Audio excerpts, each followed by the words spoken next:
नमस्कार, एक बार फिर स्वागत है आपका आपके अपने इस टेक्निकल प्लेटफॉर्म के ऊपर। आज हम अपनी जो रेगुलर टेस्ट सीरीज चलती है CGL की, उसका पेपर 849 नंबर का जो पेपर है उसके सॉल्यूशन को लेकर। जैसा कि हमें मालूम है कुल प्रश्नों की संख्या 25 होती है। तो चलिए वन बाय वन चेक करते हैं प्रश्नों को कैसे सॉल्व करना है, प्रश्न को देखते ही दिमाग में क्या विचार आने चाहिए, कम समय में उसको कैसे सॉल्व करें, इन सारी चीज़ों को वन बाय वन डिस्कस करते हैं। तो चलिए पहले प्रश्न की तरफ चलते हैं। पहला सवाल है, ऑड वन आउट का सवाल है। 4 नंबर्स मुझे दिए हुए हैं और मुझे बताना है कि इनमें से कौन सा एक नंबर जो है बाकी 3 से ग्रुप में मैच नहीं करता है। तो देखो, जब 3 डिजिट या 4 डिजिट का सवाल आता है तो सबसे पहले दिमाग में आना चाहिए स्क्वायर और क्यूब। किसकी फॉर्म? स्क्वायर और क्यूब की फॉर्म। तो देखो, कोई सा भी नंबर मुझे स्क्वायर क्यूब के आसपास, जैसे ये 1000 के आसपास अगर देखें कि 10 का क्यूब -3 दिखाई दे रहा है, बट बाकी कोई भी क्यूब से रिलेट नहीं कर रहा है, तो स्क्वायर क्यूब वाला तरीका मैं क्या करता हूँ, एलिमिनेट करता हूँ। उसके बाद सेकंड तरीका आता है डिविजिबिलिटी का। सेकंड तरीका किसको अडॉप्ट करते हैं? डिविजिबिलिटी।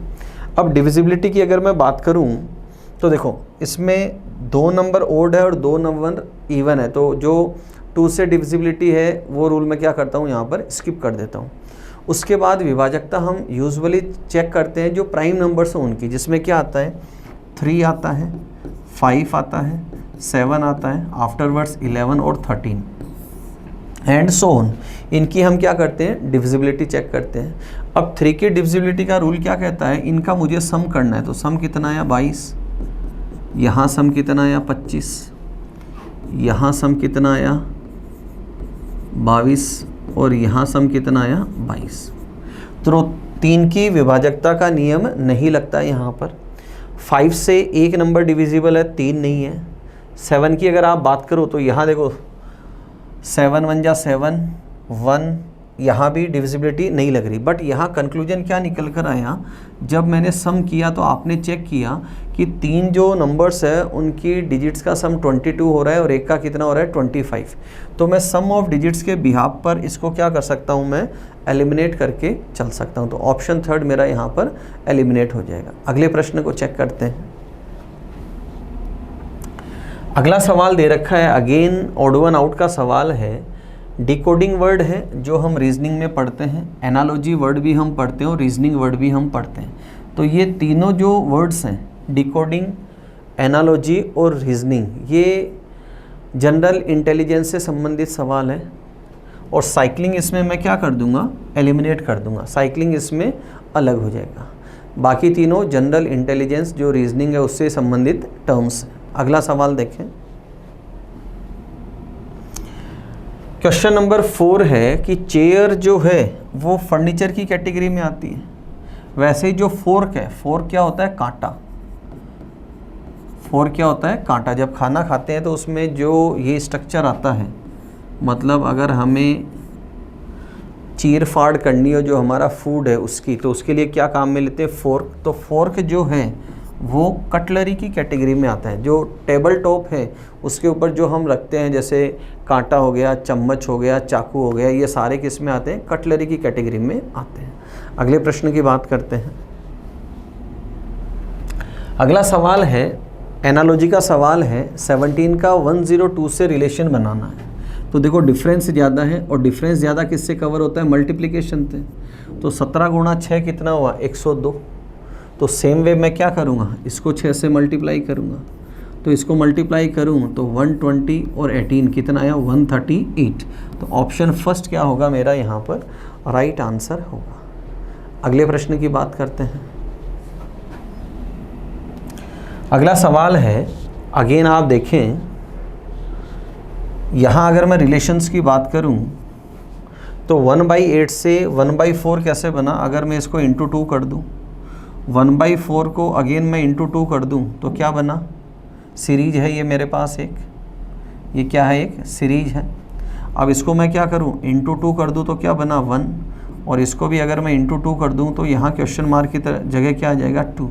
तो ऑप्शन बी क्या होगा मेरा यहाँ पर राइट आंसर होगा कि मैं लेफ़्ट से राइट चल रहा हूँ और हर एक नंबर को क्या कर रहा हूँ, इंटू 2 करते हुए चल रहा हूँ। तो क्वेश्चन मार्क की जगह वैल्यू क्या आएगी, 2। अगले प्रश्न की बात करते हैं। अगला सवाल है अगेन सीरीज का सवाल है और देखो सवाल क्या कहता है, पहले जो दो नंबर हैं उनका सम तीसरा नंबर है, 3 + 4 कितना आ रहा है 7। सेम वे आगे वाले दो नंबर है, 4 + 7 कितना आ रहा है 11। नेक्स्ट दो नंबर है 7 + 11 कितना है 18। आगे आप देखें 11 + 18 कितना है 29 है।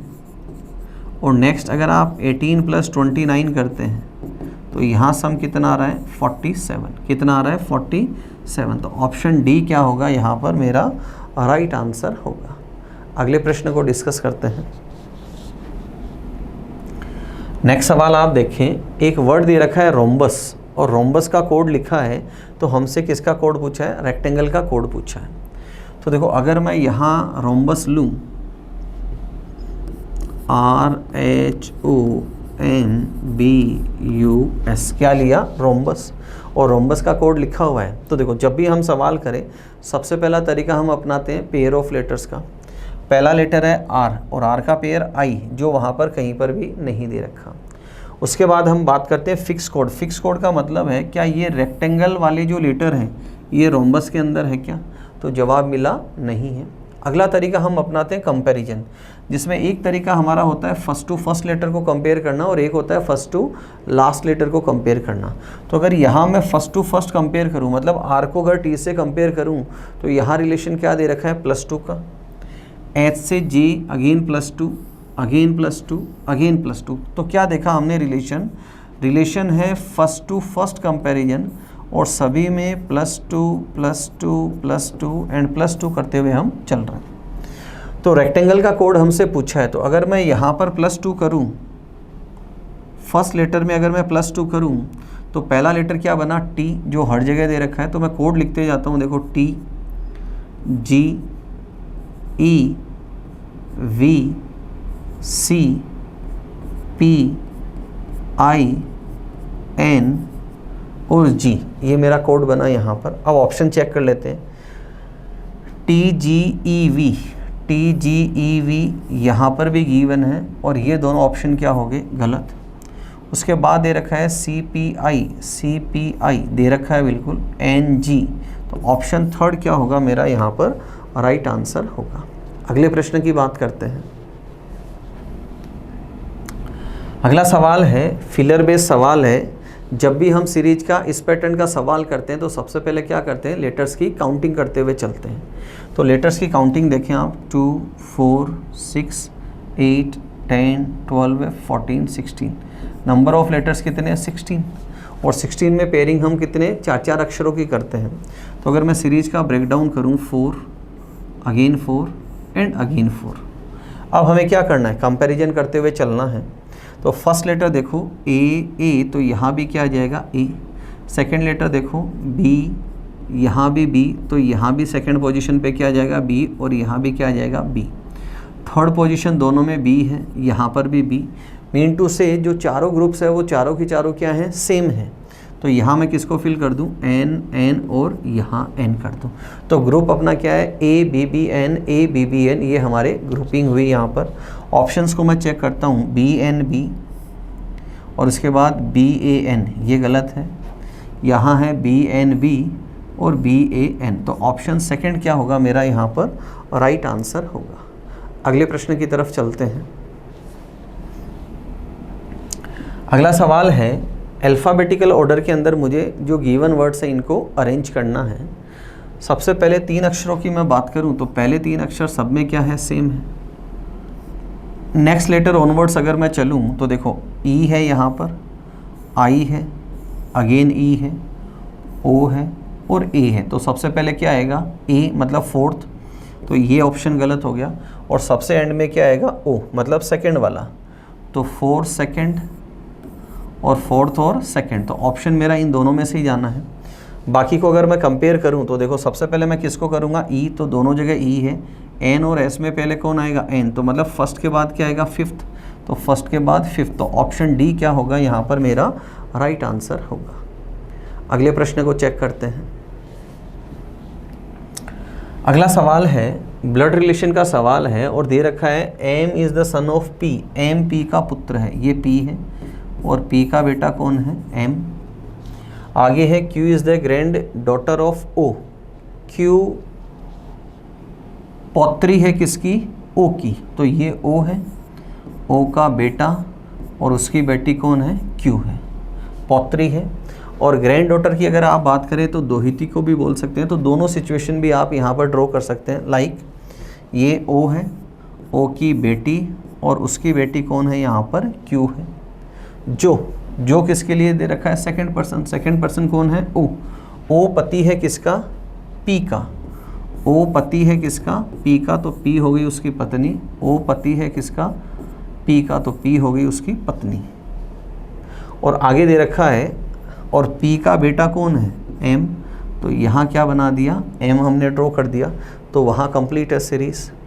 और अगर आप यहाँ ले तो M यहाँ आएगा, M इसका क्या हो गया? बेटा। अब इसने कहा M का O से, किससे? O से, तो O क्या करेगा? कॉल करेगा किसको? M को। तो यहाँ पर भी ये इसका क्या है? बेटा, और यहाँ पर भी क्या है? इसका बेटा। तो ऑप्शन फर्स्ट क्या होगा? मेरा राइट आंसर होगा। अगले प्रश्न की तरफ चलते हैं। अगला सवाल है, स्टेटमेंट कंक्लूजन का सवाल है। अजम्पशन दे रखा है इसके अंदर कि राजनीतिज्ञ लोगों के मतों से धनवान बन जाते हैं। एक स्टेटमेंट है मेरे पास कि जितने भी पॉलिटिशियंस हैं वो लोगों के मतों से धनवान बनते हैं। ठीक है, मतलब लोगों ने क्या किया? उनको वोट किया और उसके वो बाद क्या हो गए? पैसे वाले बन गए। तो पहली अजम्पशन दे रखा है, लोग राजनीतिज्ञों को धनवान बनाने के लिए मत देते हैं। सरासर गलत है। धनवान बनाने के लिए वोट नहीं देते, वो उनको जिताने के लिए वोट देते हैं। वोट किस लिए दिया जाता है? कि हमारा कैंडिडेट क्या हो? जीत जाए। तो यहाँ पहले वाला क्या हो गया? गलत हो गया। फिर दे रखा है, राजनीतिज्ञ अपने गुणों से धनवान बन जाते हैं। राजनीतिज्ञ अपने गुणों से धनवान बन जाते हैं। देखो यहाँ ये क्या कर रहा है? लोगों के मतों से धनवान, मतलब ये जो पैसे वाला बन रहा है इन टर्म्स ऑफ वोट्स बन रहा है, इन टर्म्स ऑफ वोट्स बन रहा है।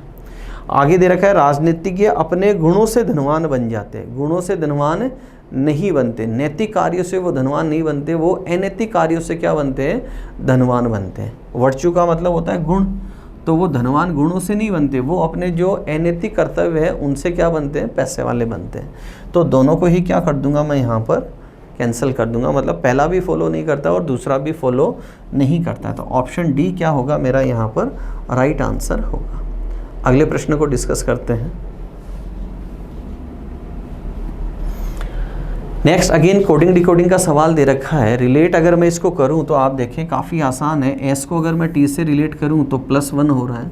मीन टू से फर्स्ट टू फर्स्ट कंपैरिजन है और उसमें हर जगह क्या कर रहे हैं हम? +1। देखो P से Q, A से B, R से S और K से L, सब में क्या हो रहा है? यहाँ पर +1 किया जा रहा है।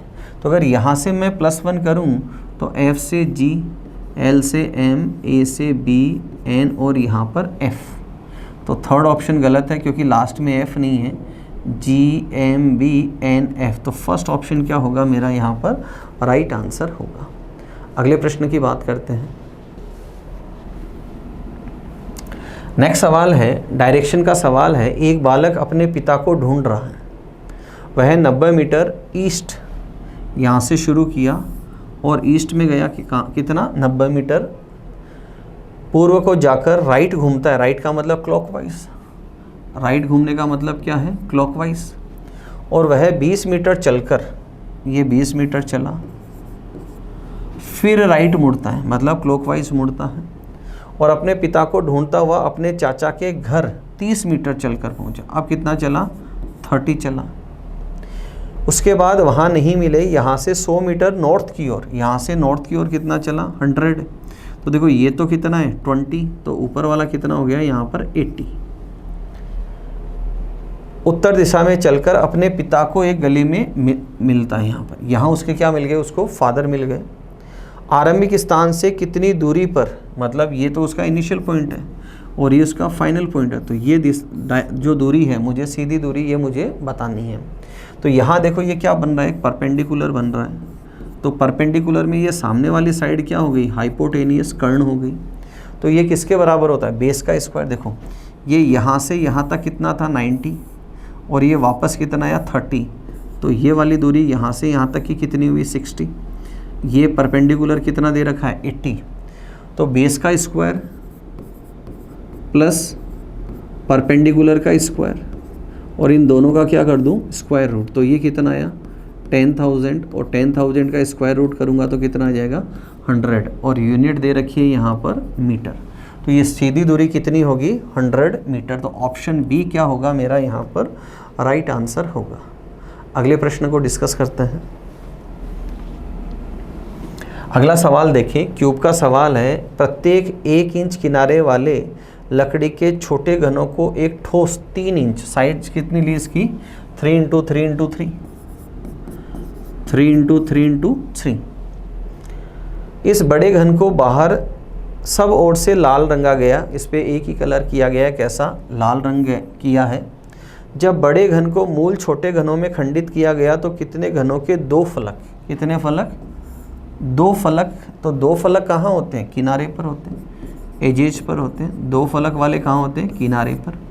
अगर मैं डायमेंशन की बात करूँ 3 × 3, तो लेंथ और विड्थ में अगर हम इसको काटें तो देखो ये 3 सतह 3 सतह 2 सतह 3 2 3 और 2, तो हमने देखा 2 सतह वाले कहाँ होते हैं किनारे पर, और एक किनारे पर कितना है एक किनारे पर कितना है 1, और किनारों की संख्या कितनी होती है 12, तो 12 × 1 कितना आ गया 12, तो ऑप्शन 3 क्या होगा मेरा यहाँ पर राइट आंसर होगा। अगले प्रश्न की बात करते हैं। अगला सवाल है काउंटिंग ऑफ ट्रायंगल्स का सवाल है। देखो सबसे पहले हम क्या करते हैं, इसको 2 भागों में बांटते हैं। जो राइट वाला हिस्सा है इसमें 3 ट्रायंगल है, क्लियरली विजिबल है। लेफ़्ट वाले हिस्से की बात करें तो देखो अगर मैं यहाँ से ट्रायंगल्स की काउंटिंग करूँ इस रास्ते पे, तो इस रास्ते पे ट्रायंगल कितने बने 2, आप देखें 1 और 2। इस रास्ते पे कितने ट्रायंगल बने 2। अब अगर मैं इस रास्ते पे चलूँ तो यहाँ ट्रायंगल्स कितने चेक करते हैं, देखें 1 फिर 2 ऊपर 3 और 4, इस रास्ते पे कितने बने 4। अगला बिंदु मैं ये लेता हूँ यहाँ से ट्रायंगल्स देखें 1 और 2 कितने हैं 2, तो लेफ़्ट में कितने ट्रायंगल है 8 और राइट में कितने हैं 3, तो 8 + 3 कितना हो गया 11। अब मैं क्या करता हूँ इन दोनों को कंबाइन करता हूँ, तो कंबाइन करने पे आप देख सकते हैं यहाँ पर नंबर ऑफ़ ट्रायंगल्स, एक ट्रायंगल ये बन रहा है और एक ट्रायंगल ऊपर वाला बन रहा है, तो कंबाइन करने पे ट्रायंगल कितने बने 2, तो 11 और 2 कितने हो गए 13, टोटल ट्रायंगल्स कितने इसमें 13। अगले प्रश्न को देखते हैं। नेक्स्ट सवाल रिफ्लेक्शन का सवाल है। दर्पण प्रतिबिंब की बात करें तो ये स्ट्रक्चर किधर जाएगा, राइट साइड में जाएगा। राइट साइड में जाएगा तो ये जो ई जैसा स्ट्रक्चर है ये किधर आ जाएगा, एक दूसरे के अपोजिट हो जाएगा। कहाँ हो जाएगा, ये एक दूसरे के अपोजिट हो जाएगा। तो अपोजिट स्ट्रक्चर की बात करें और ये जो है ये 3 ब्रिस्टल्स जो दिख रहे हैं लेफ़्ट में, ये किधर चले जाएंगे राइट में। तो देखो यहाँ राइट में है बिल्कुल, यहाँ है, यहाँ है, यहाँ नहीं है, तो ऑप्शन डी को क्या कर दूंगा मैं यहाँ पर एलिमिनेट कर दूंगा। सेकंड देखो यहाँ ये स्ट्रक्चर आप क्लियरली देखें, ऐसा स्ट्रक्चर नहीं, ये खुला ओपन स्ट्रक्चर है, तो ऑप्शन बी भी क्या हो जाएगा गलत हो जाएगा। अब 2 ऑप्शंस बचे। अब यहाँ आप चेक करें, यहाँ ये एकदम नज़दीकी मामला है, ये आसपास है, देखो जैसे यहाँ दे रखा है और यहाँ इनके बीच गैप देख सकते हैं आप क्लियरली, यहाँ पर गैप थोड़ा है और वहाँ पर गैप नहीं है, तो ऑप्शन 3 है उसको क्या करूँगा मैं यहाँ पर प्रायोरिटी के ऊपर रखूँगा। अगले प्रश्न की बात करते हैं। नेक्स्ट सवाल देखिए। नेक्स्ट सवाल है, एक बस पुरुष तथा उनकी आधी संख्या के बराबर महिलाओं को लेकर, तो रेशियो कितना आया 2:1, रेशियो कितना आया 2:1, दिल्ली से चलती है। मेरठ पहुंचने पर 10 पुरुष उतर जाते हैं तथा 5 महिलाएं सवार हो जाती हैं। 10 पुरुष उतर जाते हैं और 5 महिलाएं सवार हो जाती हैं। अब बस में पुरुष तथा महिलाओं की संख्या क्या है बराबर। इसमें महिला और पुरुषों की संख्या क्या है बराबर, मतलब बाद में जो फाइनल में है, फाइनली क्या होगा इनका रेशियो कितना होगा 1:1। प्रारंभ में दिल्ली से कुल कितने यात्री बस में सवार हुए थे, ये मुझे बताना है। देखो सबसे पहले अगर मैं बात करूं, हमने सवाल करने का तरीका क्या किया है, अपनी बुक का ही सवाल है, जब भी हम सवाल करते हैं तो सबसे पहले क्या करते हैं, सबसे छोटा ऑप्शन और सबसे बड़ा ऑप्शन कुछ समय के लिए हटा देते हैं। क्लियर है? उसके बाद जो रिमेनिंग 2 ऑप्शंस हैं उसमें से हमेशा छोटे वाला ऑप्शन लेते हैं। क्या ऑप्शन पिक किया हमने? छोटे वाला 30। तो अगर मैं मानूं कि शुरुआत में कितने यात्री थे, 30 ऑप्शन से मैं चलूं तो उसमें रेशियो ये पुरुष है और ये महिलाएं हैं, इनका रेशियो कितना है 2:1। इसका मतलब पुरुष कितने हैं 20 हैं और महिलाएं कितनी हैं 10 हैं। यहाँ पर 10 पुरुष उतर गए तो बचे कितने 10, महिलाएं 5 सवार होगी तो महिलाएं कितनी होगी 15। अब इनका रेशियो क्या आना था 1:1, जबकि रेशियो 1:1 नहीं आ रहा है। अब मुझे क्या करना है, हमने क्या सीखा कि मेरा आंसर तो गलत है, साथ ही साथ मेरा आंसर छोटा है। आंसर छोटा कैसे है कि मुझे यहाँ पुरुषों की संख्या क्या करनी है, बढ़ानी है। तो मैं 30 से बड़ा ऑप्शन लूँगा। अब 30 से बड़ा ऑप्शन एक तो क्या है 36 और दूसरा ऑप्शन क्या है 45। 30 और 36 की अगर मैं बात करूँ डिफरेंस की, तो यहाँ डिफरेंस कितना है 6 का। 6 में पुरुष कितने हैं 4 और महिलाएं कितनी हैं 2। अगर मैं 45 लूँ तो यहाँ डिफरेंस कितने का है 15 और 15 में पुरुष कितने हैं 10 और महिलाएं कितनी है 5। तो आप देखो 10 पुरुष अगर आप यहाँ ऐड ऑन करते हैं और 5 महिलाएं यहाँ ऐड ऑन करते हैं तो अब दोनों तरफ वैल्यू कितनी आ गई, इक्वल आ गई। इसका मतलब मेरा आंसर क्या आ जाएगा यहाँ पर, ऑप्शन नंबर सेकंड मेरा यहाँ पर आंसर होगा कि शुरुआत में मेरे पास कितने लोग हैं 45, उसमें 2:1 करें तो पुरुष कितने हैं 30 और महिलाएं कितनी हैं 15। अब इसने कहा 10 पुरुष उतर गए तो बचे कितने 20 और महिलाएं 5 सवार हो गई तो महिलाएं भी कितनी हो गई 20। तो इनका रेशियो कितना है 1:1। तो ऑप्शन बी क्या होगा मेरा यहाँ पर राइट आंसर होगा। अगले प्रश्न की बात करते हैं।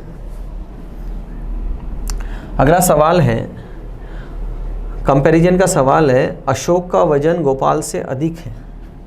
ये अशोक है और अशोक का वजन गोपाल से अधिक है।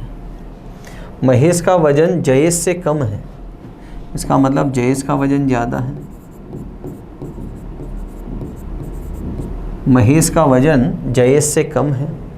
प्रशांत का वजन जयेश से अधिक है। प्रशांत का वजन जयेश से अधिक है, किंतु परंतु किसके लिए आता है, फर्स्ट पर्सन, मतलब कौन, प्रशांत। प्रशांत का वजन गोपाल से कम है। प्रशांत का वजन गोपाल से कम है। इनमें सबसे अधिक वजन किसका है? तो देखो अगर हम इनकी कंपैरिजन करें तो इनमें सबसे अधिक वजन किसका है, अशोक का, और बाकी सारे प्रशांत से छोटे हैं। तो इसका मतलब सबसे ज़्यादा वजन किसका होगा, अशोक का। तो ऑप्शन बी क्या होगा मेरा यहाँ पर राइट आंसर होगा। अगले प्रश्न को डिस्कस करते हैं। अगला सवाल है, नंबर पजल का सवाल है। मुझे 44 और 12 से क्या बनाना है 30। तो देखो रिलेशन क्या बना गया है कि 44 माइनस 12 प्लस 2, जो ये नंबर है इसमें क्या किया है +2 किया है। तो 44 माइनस 14 करेंगे तो कितना आ जाएगा 30।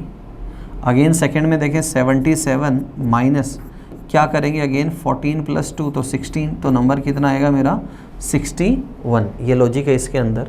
तो मुझे फाइनल आंसर किसका बताना है, यहाँ देखें आप 44 प्लस 22। तो आप यहाँ देखें 44 माइनस 22 प्लस 2 करो तो 24 हो गया। तो फाइनल आंसर क्या आएगा मेरा यहाँ पर 20। तो ऑप्शन बी क्या होगा मेरा यहाँ पर राइट आंसर होगा। अगले प्रश्न की बात करते हैं। नेक्स्ट सवाल देखें। अगला सवाल है 1/4 पार्ट मिसिंग है, तो ये इसकी रेप्लिका होगी। ये इधर वाला स्ट्रक्चर क्या होगा, इसकी रेप्लिका होगी। तो ये रेप्लिका देखो आप क्लियर कट यहाँ विजिबल है आपको ऑप्शन बी के अंदर, क्योंकि ये कर्व है, कर्व के बाद ये एक स्लेंटिंग लाइन है जो यहाँ पर नहीं है। यहाँ देखो कर्व है, कर्व के बाद स्लेंटिंग लाइन, यहाँ कर्व नहीं है। और यहाँ देखो ये एडिशनल पार्ट जो है ये वाला हिस्सा ये यहाँ पर मिसिंग है। तो ऑप्शन बी क्या होगा मेरा राइट आंसर होगा। अगले प्रश्न को डिस्कस करते हैं। नेक्स्ट सवाल देखिए, पेपर कटिंग फोल्डिंग का सवाल है। देखो सबसे पहले क्या किया, ये आधा स्ट्रक्चर हम इधर लेकर गए। अब जो फाइनल आधा बचा उसका वापस क्या किया 1/4 पार्ट किया। अब जब इसको मैं खोलकर इधर लाऊंगा तो ये स्ट्रक्चर देखो ऐसे कंप्लीट होगा, ये स्ट्रक्चर ऐसे कंप्लीट होगा। तो ये स्ट्रक्चर इस हिस्से में भी बनेगा ऐसे,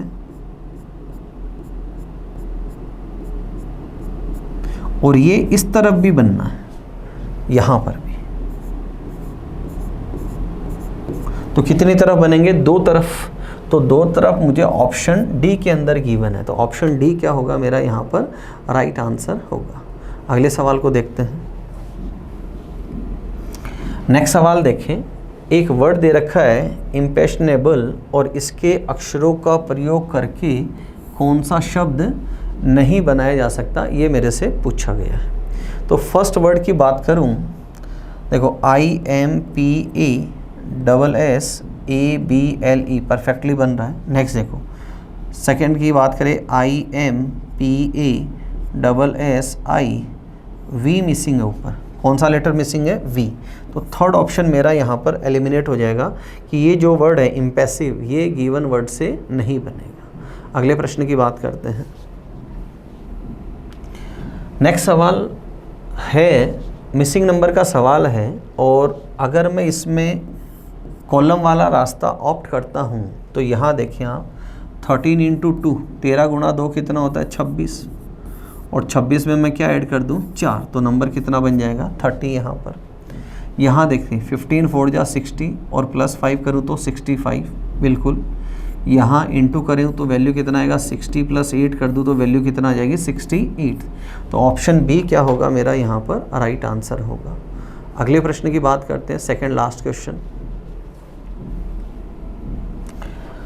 सवाल है, वेन डायग्राम का सवाल है। सवाल में है उन स्थानों की संख्या बताइए जिनमें आयत और वृत्त बने हुए हैं। आयत भी बना हुआ है और वृत्त भी बना हुआ है, मतलब 5 और 4, लेकिन त्रिभुज नहीं है। अब आप क्लियरली विजिबल है 5 किस में आ रहा है? ट्राइंगल में। तो बचा हुआ नंबर क्या है? 4। तो ऑप्शन थर्ड क्या होगा मेरा यहाँ पर राइट आंसर होगा। अंतिम प्रश्न की तरफ चलते हैं। अगला सवाल है, 5 वर्ड्स है, इनको मुझे एक मीनिंगफुल ऑर्डर के अंदर जमाना है। तो देखो, शाखाएं कहाँ होती है? तने पर। तना कहाँ होता है? जड़ों पर। पत्तियाँ कहाँ होती है? शाखाओं पर। और पत्तियों से क्या बनते हैं? फूल। अगर मैं बात करूं तो रूट सबसे पहले है। सबसे पहले क्या है? रूट, और रूट के ऊपर क्या है? ट्रंक, तना। मतलब 2 के बाद क्या आएगा? 3। तो पहला ऑप्शन गलत है, ये ऑप्शन गलत है, ये ऑप्शन गलत है। बचा हुआ ऑप्शन कौन सा है? थर्ड। ये सबसे बेस क्या है? रूट। रूट पे तना, तने पे क्या हो? शाखाएं, शाखाओं पर क्या हो? पत्तियां, और पत्तियों पे क्या आ जाए? फूल। पत्तियों से क्या आ जाए? फूल। पहले पत्ती आएंगे, उसके बाद क्या आएंगे? फूल। तो ऑप्शन थर्ड क्या होगा मेरा राइट आंसर होगा। तो ये थे दोस्तों आज के पेपर के 25 क्वेश्चंस। चीज़ों को आराम से समझें, कुछ नया लगा हो उसको अलग से नोट डाउन करके चले। जैसे एक सवाल आप देख सकते हैं, इसके अंदर जो नंबर पजल का सवाल है, काउंटिंग ऑफ फिगर के सवाल है, उनकी भी हमें अच्छे से प्रैक्टिस करते हुए चलनी। तो आज के पेपर में इतना ही। अगले वीडियो में फिर मिलेंगे नए 25 सवालों के साथ। तब तक अपना ध्यान रखें, मुस्कुराते रहें। जय हिंद।